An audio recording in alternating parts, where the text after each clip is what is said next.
So I'm delighted to welcome Femma Ashraf, the CEO and founder of Astronomical AI, to the podcast today. So Femma, welcome to the podcast.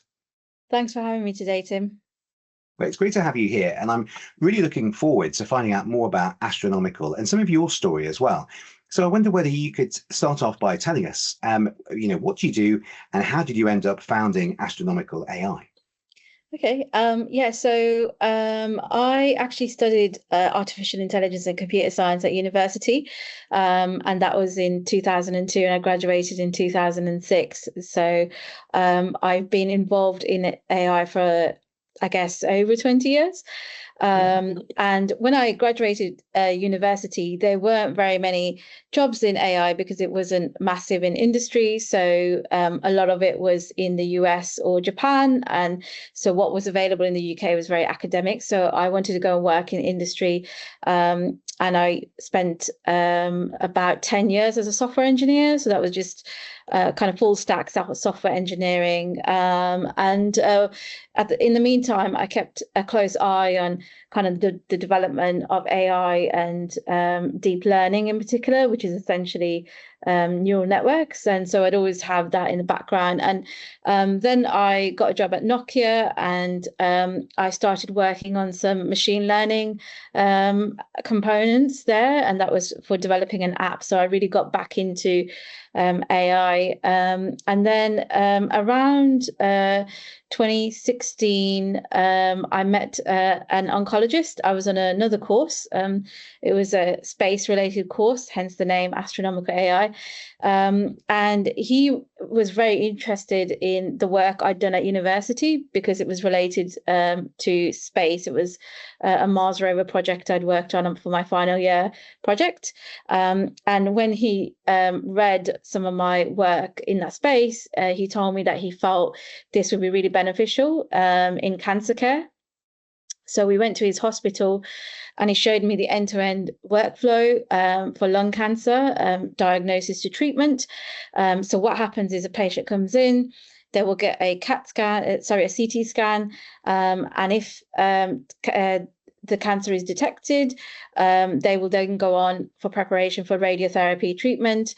And he will have to isolate, as the oncologist, the cancerous tissue from the healthy tissue to a millimeter degree of accuracy, ready for radiotherapy treatment. And so the issue there was that if it's not detected in the first instance, then they have to have a PET scan before they do the radiotherapy treatment preparation. And that whole process, because of the shortage of oncologists, can take up to 20 days. And in the meantime, cancer might be metastasizing. And that's where he felt in that workflow, we could use AI to reduce that to minutes, if not seconds. Wow. Well, I just thank you for sharing your background. I'm going to come back to the business in a minute because that's fascinating. But what a cool history and a career. I mean, I love the fact you were studying AI back in the early noughties when it, as you say, it really was kind of the early days of the industry. Yeah. So that's really cool. I also think it's really amazing you then went on to space. So those are two very cool areas there. But I wanted to ask you because it's International Women's History Month this month, and we've been doing a lot of work at UK AI looking at the lack of female leadership in the industry. I'm conscious, back in the noughties, it might not have been that much better. So what was it like as a young woman of color in that industry, sort of finding your feet and sort of building up your expertise? It was quite challenging. On my course, there were only 4 women. And, I'm not here to say, it was deliberate or intentional, but often we felt like we were treated like we were less than, as in the past, women are told they can't do maths, they can't code, even though Ada Lovelace was the person who kind of invented what is modern day coding, and in the 50s and 60s it was women at NASA who were human computers who helped us get to space, especially Black women, and there was still a lot around segregation and everything there. And then all of a sudden, once big computational powers came to be, like IBM, it became a very male-dominated industry. So it had a lot of challenges. It was always constantly trying to prove your worth. Even when you out-excelled male counterparts, you still had to prove that you're worthy. Often for doing the same job, I've been paid less and not taken seriously. And so, these issues, they existed back then, but they still haven't massively changed today either. I went back to university to do a presentation, and I said, when I was studying here, there's only 4 women. And then I looked around the room and I was like, oh, there's only 4 women here today too. Oh, no. Yeah. So, and as you know, like when you think about as a startup founder, there's often a lot of barriers to access. There was a kind of a research report a few years ago, which was also reported in New Scientist and various other outlets, that said even government organizations that fund women and marginalized groups were not giving money to those groups. And I think it's less than 5%. I can't remember the exact figure of women and people from ethnic minority groups who are being funded for startups. And so you can imagine, if you're both, what that means. So it's been a challenge, but like for me, I never let these things deter me. I'm just gonna keep moving forward. When I'm told I can't do something, I will kind of have to go out of my way to prove that I can. So I think that's been my attitude from the very beginning. And we've built our product with very little investment and funding. Actually, it's pretty much been self-funded. So that's kind of some of the challenges that have arisen whilst in the last 20 years, in a kind of a summary, I guess. Yeah, well, thank you. I'm sorry to have heard that story, that nothing has changed in the last sort of 20 years or so. And it does echo what we've heard from other people. We had Martha Lane Fox last year, and she came and was kind of expressing some righteous anger at the same situation, that when she started campaigning for female leadership in tech 20 years ago, its situations actually, if anything, got worse over the last 20 years. So I think there's a real call to action there for all of us, that we need to address this, not just in the AI industry, but in the wider industry. But I wanted to come on to your product now as well, because there's definitely a sort of a need for AI within the healthcare sector. We often hear stories of how it's really revolutionizing and changing the detection or outcomes in healthcare. And you're sort of really at the cutting edge of that. So could you tell us a little bit more about your product and how it actually sort of works, and where you're using AI within that workflow? Yeah, sure. So the reason as I mentioned earlier, the reason we came to do lung cancer was because of what this oncologist had talked me through at his hospital. And so the problem that we're trying to solve is that it's the biggest cause of cancer deaths in the UK. And there are 47,800 new lung cancer cases each year, and approximately 35,000 people die from lung cancer, and it equates to 21% of total cancer deaths. And so what's happening is that there's a shortage of oncologists and radiologists, and at the moment it's 29%, and it can take a long time to see patients as well because of the wait time. So there's approximately 20-day wait time, and that can exacerbate the condition. It can cause mental health toll on patients and their family, and the cancer can metastasize if it's not caught early. So that's costing the UK economy 2.4 billion a year. And so if cancer is treated earlier, there's a cost to that as well. So at stage 1, it costs 8,000, and more than 3 people survive in 10 years.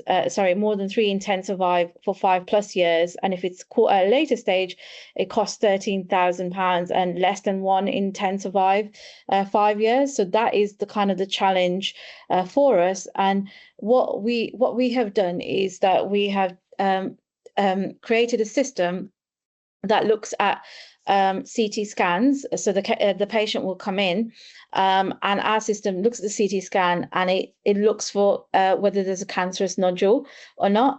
And I'll go into more detail around the tech once I explain the workflow. And then once it's detected that cancer with a degree of accuracy, that patient is then preparing for radiotherapy. So then they'll have another CT scan ready for radiotherapy, and the physicist to determine how to tackle that cancer. And so what the radiologist or the oncologist has to do is manually isolate the cancerous tissue from the healthy tissue to a millimeter degree of accuracy, and that takes 2 hours per CT scan. So how we have kind of built that system is initially because we don't, because of the ethics, we don't have access to actual patient data. We've used open source CT scan data from Kaggle, and it's got 4 classes of adenocarcinoma, large cell carcinoma, squamous cell carcinoma, and normal. And we split that data, and then we had 70% for training, 10% for validation, and 20% for testing. So we created full scan plots to calculate that bone structure. Then there's some pre-processing involved, which I won't go into huge amounts of detail in case the audience doesn't want too much technical detail. But once we have that image pre-processed, we put it into our model training, and we're using transfer learning, which is convolution neural network. So we use VG, G16, and ResNet and DesNet to classify the CT images into those 4 categories that I mentioned, and that's because these architectures are strong, have strong feature extraction that's suited to medical imaging. And so once we have the outputs, they're evaluated on a dedicated test set, which I mentioned earlier, to generate predictions, true labels, and confidence scores. And then we produce a classification report, and we detail the precision. We do F1 scores for each class, and then we have a matrix to highlight any kind of errors and incorrect predictions across all classes. And we have our statistical data to assess the model performance across the 4 classes. So that's the main aspect of it that we're doing with the diagnosis. And then with the treatment, it's essentially, again, very similar, but more around drawing that contour around the image. So does that make sense? Yeah, wow. And thank you, because that sounds like an incredibly complex technical process. And then you layer on the medical complexity as well. And I'm conscious that, you could have gone into a lot of detail around the whole AI. So you've explained it very well. Thank you. But it's fascinating to hear the way that various different AI training tools are now being built into these sort of workflows for diagnosis. And it sounds like you're also using it to increase the time, the productivity, almost the efficiency of the time to go from a scan to a diagnosis. Can you explain a little bit more how you've accelerated that process?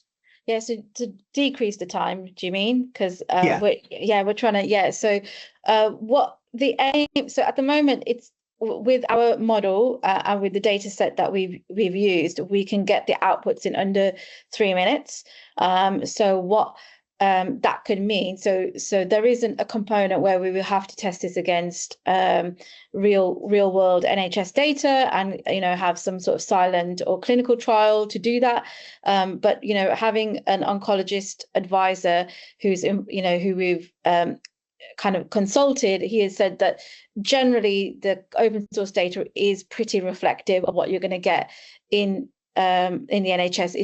It's just a lot more cleansed, because it's out in the ether and so forth. So what that means is that what we're aiming for is at the moment, there's like up to a month wait time. But what we want to do with our prototype once it's in our product once it's in the NHS is a patient comes in and they are assessed for cancer, they get diagnosed, and they can start treatment on the same day, which is currently not how it's working.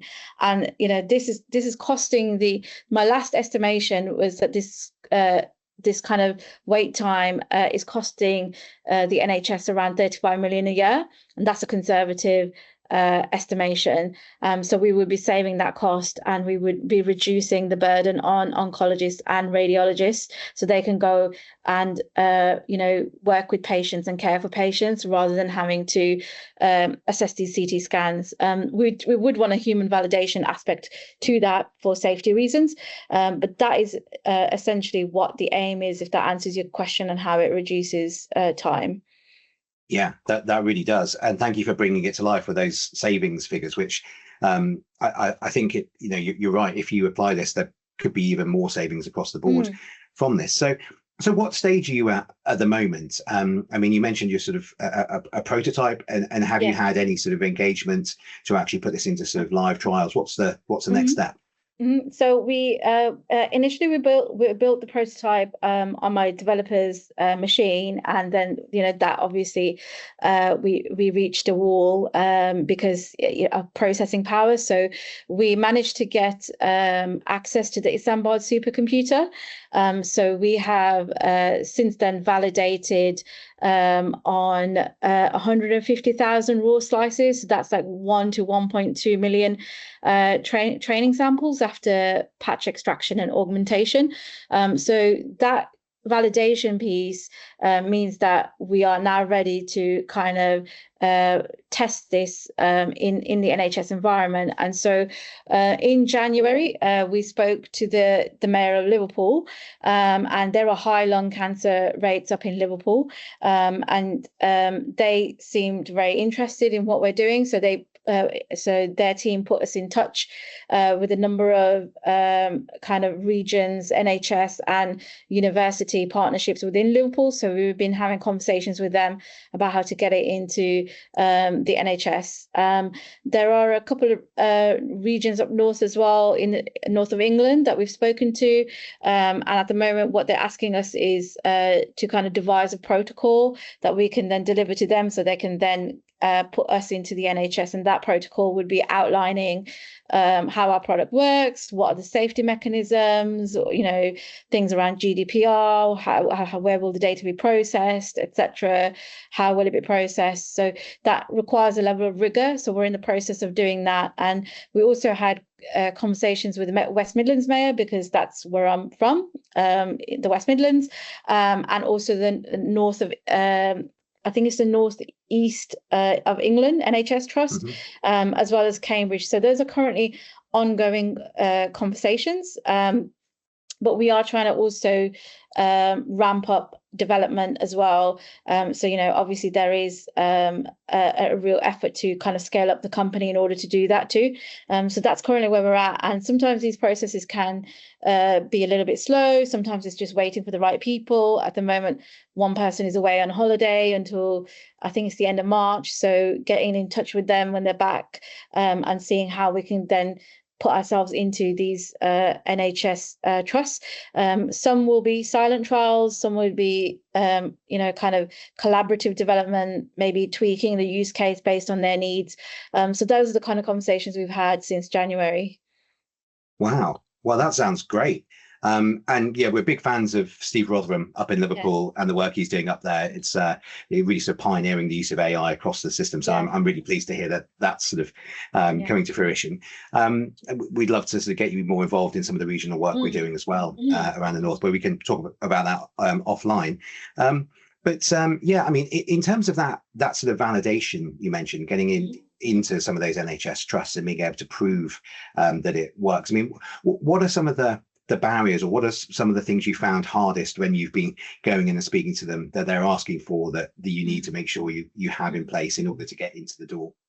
Yeah, I think I think one of the main challenges has been it's more of a challenge across the board rather than specifically to the NHS, and that is like when a female founder turns up, often people question kind of the legitimacy of AI knowledge and expertise. So that's been a bit of a challenge in general, about how the kind of the capability of me and my team to deliver this. But what I have found is that in the Liverpool region, they have been very receptive. I've not experienced that challenge there, which was really refreshing. And so I think some of the challenges have been more about, an expectation to like one region, like they want an exchange of they will give us data, but we will conduct a silent trial. And there's little exchange of money in that situation, and that's fine to a degree, but we need to pay our developers. So that's like one challenge in particular. Another has been around just like within like the NHS, it can be difficult because it's not it's like multiple regions, it's not like centralized, so you have to have the same conversations over and over, and there's different processes. So that's been another of our big challenges. And then the third has been that, like, how do we ethically and safely validate on patient data? And so the only way we can do that is with that deep collaboration with the NHS. So that that has been a big hurdle for us in general, because oftentimes, like prior to the uptake of AI more recently, because we've been going since 2019, so you can imagine in like 2021, the conversation would be around, well, we're not interested unless you can validate this on real patient data. And then it became a bit of a catch-22 situation. So, well, how do we do that if we can't have access and we're not in the NHS? Whereas now I think people are more receptive to that collaboration because of how quickly AI is scaling. So those were the three main challenges there. And I think a bigger challenge that isn't necessarily coming from our end, but something that we are actual proponents of, is that specifically in the Liverpool region, they said they wanted small to medium enterprises working with them on AI solutions, rather than larger organizations where they don't really know how the AI is developed and whether it's actually doing what it says it's doing, because sometimes it can be quite I don't like to use the word black box, but it can be quite foggy for people to understand how it works under the hood. So having explainable AI, having small to medium enterprises building explainable AI seems to be the route people want to take, but that in itself is a challenge because of who has the contracts currently within NHS and other organizations, if that makes sense. It absolutely makes sense. Yeah. Just as you were talking about data, then I was thinking about some of the there's a double-edged sword here, because I think the government and the NHS want to centralize data so that it can be used across the board and it can be completely interoperable. But then some of the ways in which they're building those databases, then it sometimes isn't as clear. It's a bit foggy, to use your language, and that's one of the challenges. And famously, all public sector have had challenges with database over the last 20, 30, 40 years, right? I mean, it's one of those areas that just seems to be a bit of a tricky area for them. But I wanted to go back to what you were saying about data specifically as well, because it sounds like you're using open source data. Are you also using things like synthetic data sets that maybe you're producing yourself? And be really interested to hear, particularly with your background in that sort of area, what you think are the opportunities to as we move into the future, to maybe use things like digital twins and synthetic data. Yeah, at the moment for this particular problem, I've not used synthetic data because there is so much data available globally. So Kaggle is just one of many that we can access. But I do have another project I'm working on where I've had to generate my own synthetic data because of the nature of the project. I'm happy to talk a bit about it if you want to know more about that aspect of it. So it's more in the mental health field. So we're trying to develop a training tool for mental health professionals so that they don't have to engage with like a real human being, because it can be quite traumatizing for a real person while someone is training to be a psychotherapist. And in that scenario, because the data is not discrete like you get on CT scans, or I mean, it's not fully discrete, but it's mostly discrete, because there will be certain fuzzy elements. I'm trying to keep the technical detail quite light because I can go really into a rabbit hole.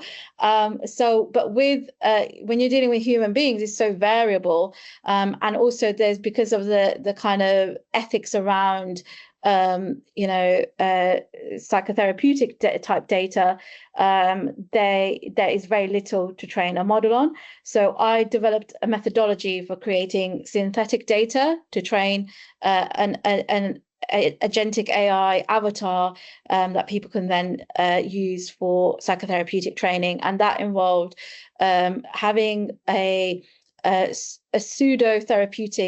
real pseudo-therapeutic environment set up between a client and a therapist, which is then recorded. This all went through an ethics board I have, and consent was taken, etc. And then I also had a survey in parallel where people can talk about their experiences as, different intersectional identities. And so from that, I anonymized all of that, and then I put that into like a synthetic data creation for creating transcripts. So then I got like I could do like thousands, if not millions, but I started with say 25, and then I got a human reviewer to review those transcripts and weight them. And then I put those into the large language model to generate, at the moment, a text-based avatar for training purposes. So that's how I've used synthetic data for that, because of a lack of real human data, and because it's safer and more ethical than putting someone's real personal history into a training model, if that makes sense.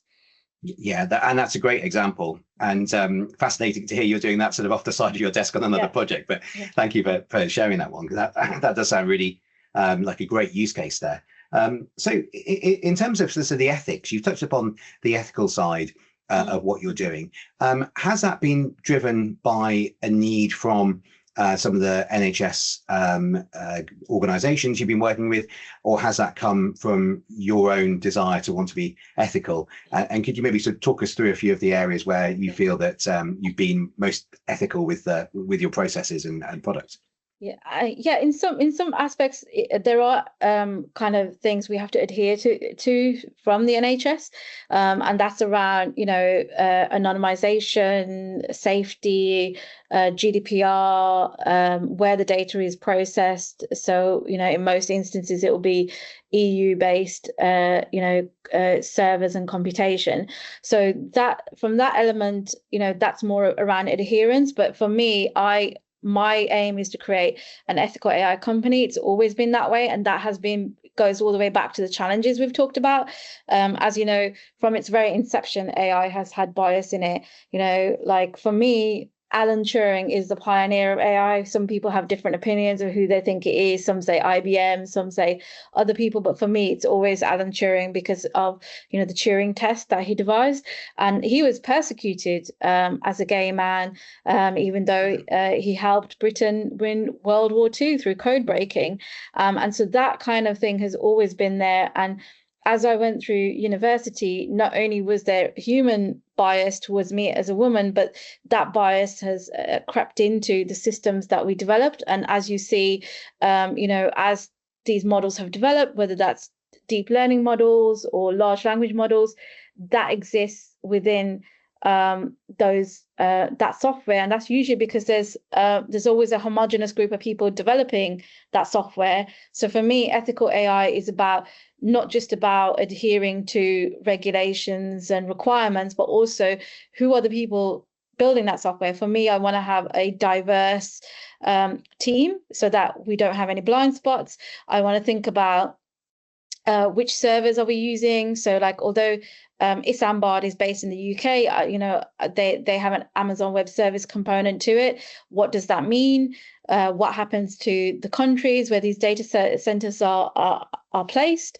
What happens to those communities, as well as the environmental impact of it? And also when it comes to labeling data. So like if AI, you'll hear stories of how ChatGPT or another large language model resulted in someone's mental health declining because it induced psychosis or suicidal ideation, or there's racism in these models, who are the people who have to relabel that data to prevent that? And that's usually in places like Kenya, where they're being paid $2 an hour, and they don't have any trauma support. So that's why when we're building, and when I talked about the synthetic data, all the ethical processes are built in from the very beginning. We have like a professional who's trained, who's a psychotherapeutic in training, reviewing that data. Sorry, I've just kind of mumbled my words, but like a psychotherapist who's got expertise, who's then reviewing those transcripts for us and weighting them, who we then offer like psychological support. And it's the same with the lung cancer project. When we talked to Steve, he talked a lot about not just the diagnosis and treatment part, but also about the preventative care.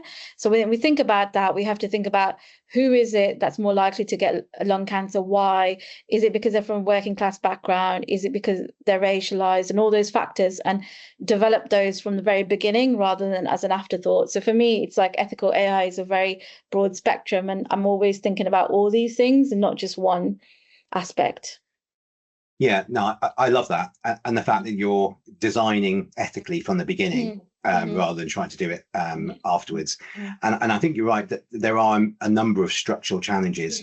Baroness Thangam Debonair hosted a roundtable for us last year on tackling the lack of diversity and tackling bias within AI data sets, particularly.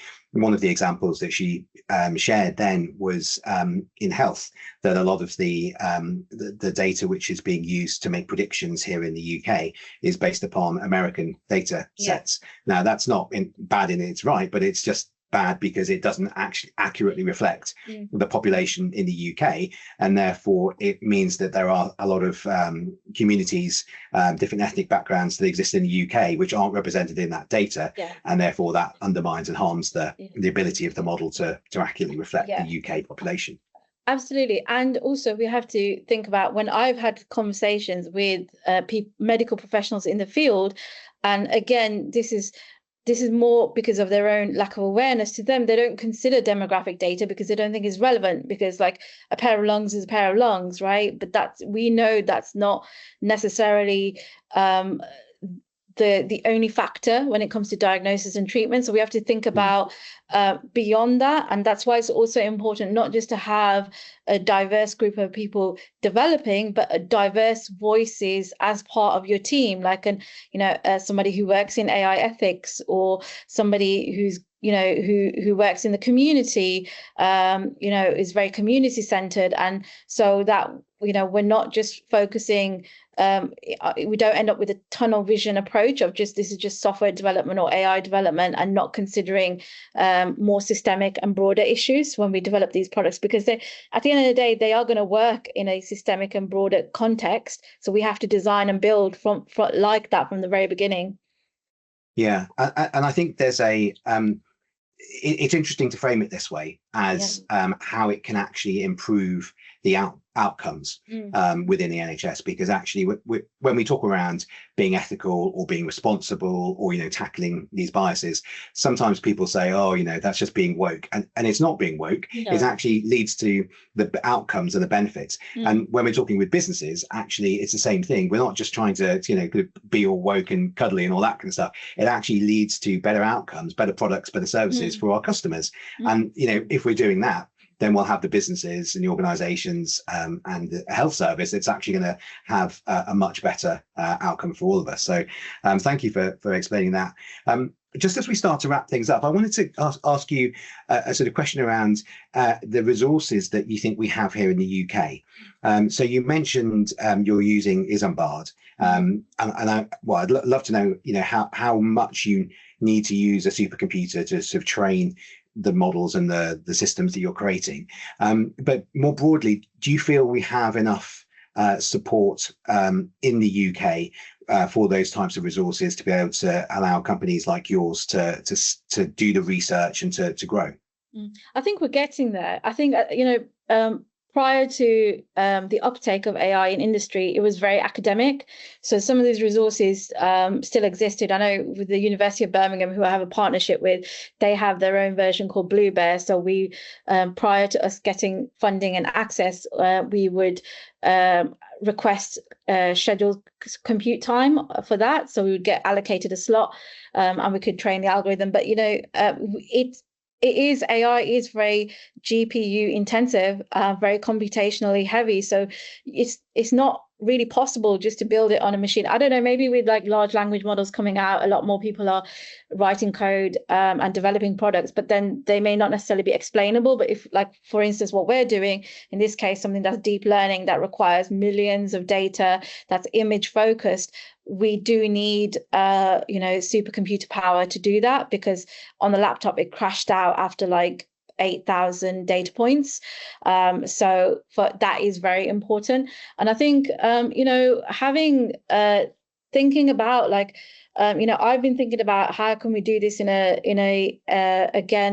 like a eco-friendly way. There's a data center being built in Cambridge. I don't know if it's going to be used for AI, but it's like called a super loop, where recycled water goes around the whole community in the village that they're building it in. And I thought that was a really interesting idea. So we need more things like that.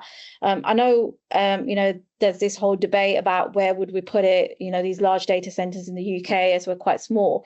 But I think there is a real need for that. And I think we also need to be able to build our own infrastructure and have it like environmentally friendly from the get-go, and think about more innovative solutions rather than standard data centers. Like, can we use computational devices like our phones and kind of have like an algorithm running in a background process on multiple hundreds of phones or Raspberry Pis or something like that.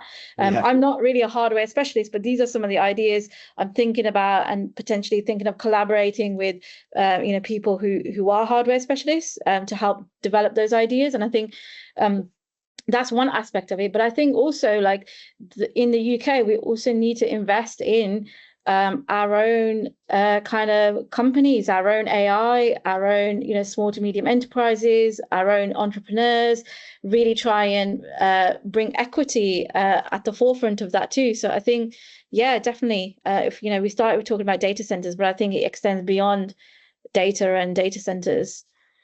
Yeah, amazing. Well, I'm really looking forward to plugging you into our community, because I think there's a lot of people there who'd love to talk to you about exactly these topics, right? And we've been doing a lot on energy and infrastructure and AI and data centers, both the larger ones, which are important as well as the sort of foundations, but also the smaller data and modular data centers that are distributed, a little bit like the edge scenario you gave there, and some of them who are using heat reuse to take that heat and take it back for domestic or residential usage. So lots to talk about there, but unfortunately we're going to have to start to wrap things up there. So just as a sort of last question, really, well, two last questions. The first one is, what's the thing that you're most excited about as you look ahead to 2026? What are the things coming either in your own business or more broadly in the industry that you're most excited about? Well, I'll tell you one thing I'm really excited about is, and I know there's some contention around around this topic, but I'm really excited about the sovereign AI grant that the government is launching on the 16th of April.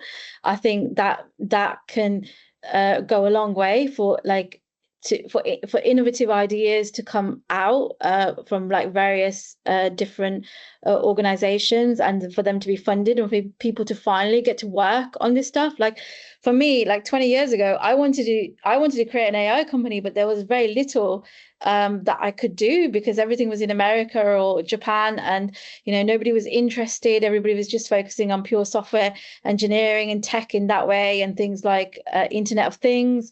And I was like, no, we should be creating an AI company. And now that's becoming a reality with the investment from the government. So I'm very excited about that. And I think from my own company side, I'm very excited about the conversations I've been having with the NHS. I often have heard for the last 5 years that you're not going to get anywhere. It's going to take like decades for anything to come through with the NHS because of the processes and how long it takes in the medical space.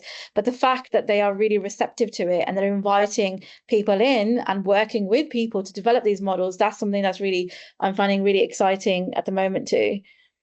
Yeah, amazing. Well, great on both those levels. Looking forward to sort of talking more with you on that. I mean, on the sovereignty, we're doing a lot of work around sovereign AI. We're about to publish our first report on that. It's going to be one of our main campaigns across the year. And then on that second, I'm looking forward to hearing how your company develops and how we can help you to plug into some of those communities.